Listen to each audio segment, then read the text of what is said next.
Hi everyone, welcome to another episode of my Busch Gardens Williamsburg recreation. In the last episode, I showed off the rough drafts for all the coasters in the park. Today, we are going to be looking at the rough draft of the park layout. As you can see here, I've been working hard on putting together the different coasters where they go in the park, trying to piece together how things are going to fit, trying to put in where some of the paths are going to go, all that good stuff. Fortunately for me, Busch Gardens is kind of spread out, especially compared to a park like Dorney, which has a very small park footprint. Busch Gardens has a lot of land, and they are taking advantage of it, which doesn't mean that you have to walk a lot when you visit the park. But for building it in RCT, that means we have a bit more of a margin of error for putting things together, trying to fit things in with the grid, getting all that stuff lined up right. So far, at least, it's been relatively straightforward to get everything where it needs to go. So as you can see here, I've sketched in a whole lot of stuff. I guess for this episode, we're just going to kind of take you on a little tour of what we have here. Hopefully you can get your bearings with the way that things are laid out in the park. If you haven't been there before, if you're not familiar with it at all, just kind of show you where things are going to go, how we plan to fit all the different pieces in here. So starting up here, this is the front of the park. You can see this big gray area here. This is the main parking lot. And then we have this section here, which is the front gates. There's a ticket booth here, some administrative or customer service buildings, I believe. Not exactly sure yet. Some restrooms, bus drop-offs, things like that in this area. And then you actually, after you get your tickets and all that stuff, you have to walk all the way through this area into the actual front gate, which is here, where you actually are getting your ticket checked. That will lead you into the first themed area right here. This is the England area. There aren't any rides here. There's a theater. We'll plop down a 3D theater here in the future to get that accounted for. But other than that, there's just shops here, I believe. Some more customer service type stuff, but yeah, mostly just shops and restaurants. Next to that, it leads you into this area over here. This is the kiddie area, Sesame Street Forest of Fun, I'm pretty sure it's called. Got a couple small rides in here. We got Grover's Alpine Express. I put down the rough draft for it over here. I think we got like a play area, kind of castle looking thing here. A mini disco, Oscar's Whirly Worm. And I think there's a boat ride here as well, which I don't have penciled in yet, but we'll get to that pretty soon. And the first station for this Skyride is also here. Skyride is going to be interesting. So unlike most Skyrides that you may have seen, and definitely unlike the Skyrides in RCT, Busch Gardens Skyride is has got 3 legs to it, shaped in a triangle, and they're all one direction. So this existing Skyline design, chairlift design, I suppose, is not going to cut it for my build because it's got, you know, 2-way cables here and designed to go orthogonally. There are no diagonal pieces for this. So we're going to have to figure out a different way to make this work. Between these 2 stations of the Skyride, it seems pretty straightforward. It seems like a straight shot. But then there's a 3rd station over here by Griffin somewhere. And getting those to connect is going to be interesting. I think we're going to have to do them diagonally with some other kind of track. Maybe I can fudge it with single rail track and have that look kind of like a chairlift cable, but definitely can't do it with the vanilla pieces. So that's going to take a little bit of experimenting to find something that works. Coming further along, I believe the main midway comes out here. So I'm using this light pink colored surface here for my midway placeholder. We have the splash boats, Escape from Pompeii. As I mentioned before, these are super simple. And also, you know, we have tons of room in here to place them, so I wasn't concerned about making sure that the whole layout was right. It's a splash boat. It's an oval, not a whole lot to it.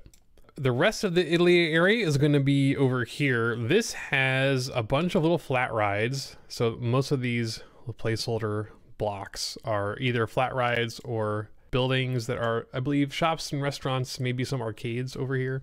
Along with Tempesto, as mentioned before, this one is super simple. As far as its footprint goes, it's 1 tile wide, so not a whole lot of craziness going on there. And Apollo's Chariot, I did build my first draft for it.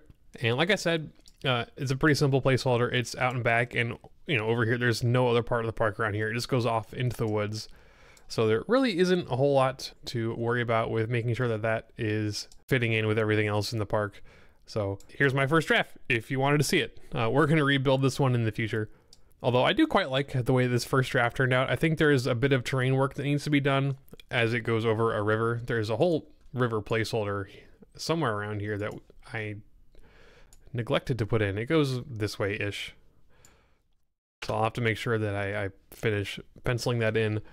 Other than that, though, the terrain over here is not too complicated, and there's not much else to be worried about when trying to fit in Apollo's chariot, so that should be pretty straightforward. Same thing with Pantheon. There was just an empty field here before, and now there's a roller coaster. Not much to worry about there. That one fit in pretty nicely. A couple more flats over in this zone. So these little purple squares are where a couple flats are going to go. And that's the Italy area. So kind of off by itself. Hopefully that means that it will be pretty easy to fit everything in here. There's just a lot of pathway over here. A very long bridge going over the main body of water here. This section is the Germany area. We've got Dark Coaster over here, but I have not put in Verbolten. As you can see, I copied and pasted my track rough drafts. I just put them over here. We'll figure out Verbolten later because it's kind of off in the corner, similar to Ball's Chariot. I'm not hugely concerned about making sure that it fits in yet. As we go further forward, we're going to have a better idea of where these things piece together. I'm going to be moving things around as we continue to build, and hopefully as I go, it'll start to make more sense as to where all these things are going to go. So Germany is over here. Like I said, we've got Verbolten's going to go here. There's a couple more flat rides in this area. The big Fest House building is back here, somewhere in this zone, kind of next to Dark Coaster. So another big building we're have to worry about, but again, it's the back of the park, so we're saving that for later. Alpengeist is here. As you saw before, it's a pretty long layout, but it nestles itself nicely into Loch Ness Monster over here. So that stuff is all fitting together pretty well so far. We got Invader tucked back in the corner behind it, and then Griffin over here. Like I said earlier, this version of Griffin is gonna get tweaked because this is the version I showed off in the last episode.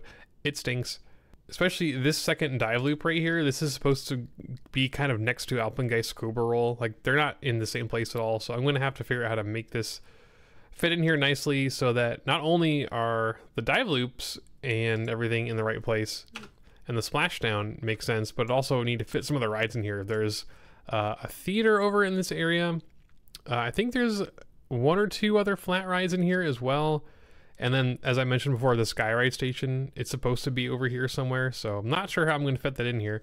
We're going to need to make some major modifications to Griffin to make that all work out. This is the France area, by the way, where Invader and Griffin are. Over here is the Ireland area. There are no rides over here aside from a Screamin' Swing, which I've got represented here with this little piece. I think there used to be a slow dark ride in here. There's a bunch of buildings in the zone. I don't really know what most of them are for. I think there's a lot of shops and restaurants here. And one of them, I think, was a dark ride or some kind of like ride show. I really don't know. Never went there to see what was over here on my previous visits.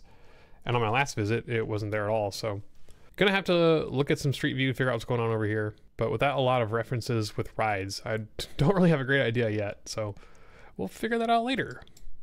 And then we've got the Scotland area over here. This is where the Loch Ness Monster station is supposed to be. Right now, the station's like way over here. So we're gonna have to shuffle some things around. I think things are gonna need to get pulled back a little bit towards the entrance. Because this midway here takes you up to Loch Ness Monster, which I think goes kind of like this, and then there's a path into it here. So maybe we're not too far away. Maybe just a couple tiles. And then just another building placeholder. There's a large building here that is, I think, more shops and food, and the horse stables, I believe, are in this area. And that takes us back to the front with the England and Kitty areas. So that's kind of an overall tour of the park. Like I said, this is super rough. Trying to fit all the coasters in here, piece these things together. So far, I think it's working out okay. Like with Dorney, it's a lot nicer to just paint the ground first before we really build anything. I'm kind of already regretting using terrain to make these, because if I decide I want to move them over a couple tiles, I gotta move the terrain back down and then rebuild it again somewhere else. But whatever, lessons learned. So yeah, I think that's about gonna do it for this episode. Really happy with the layout so far, despite Busch Gardens being a relatively large park. As far as like RCT terms go, it isn't huge. Like it's still big. I think this is going to be about the same land area as Dorney Park, approximately, but it doesn't have a water park, which is super nice. At least there is a water park, but it's a different site entirely. I'm not going to build it. But anyway, about the same land area as Dorney. I want to say approximately. It's kind of hard to judge. And a lot of that is just kind of woodland area. So hopefully that means that this won't take me an enormous amount of time. I do want to be able to finish this for the contest without rushing it. And so far, from what I'm seeing here with the layout that we've pieced together, it looks like it should be doable. Not super huge. Definitely not going to take me as long as Cedar Point is going to. Cedar Point is freaking enormous. This is big, but it's not that big. So I think it'll be doable. So I think the next steps are going to be, I think we're just going to start with the entrance here. As I've said before, I think the best approach is usually to start in the middle and then radiate outwards, so that when you get to the edges of the park, things fit together better. If you start on one end, when you get to the other end, things might not fit together right. But in this particular case, Busch Gardens is so much just a circle. Like Loch Ness Monster is kind of in the middle, and you could start from there. But, as you can see from the path layout here, like the main midway, it's a big circle. So I feel like there's no good place to start in the middle. So we might as well just start from one area of the park and go from there. And I think I'm just going to start from the entrance here, so that we're at a good spot away from the edge of the map, and then just kind of see where that leads us. I'm not sure how big this is going to wind up being.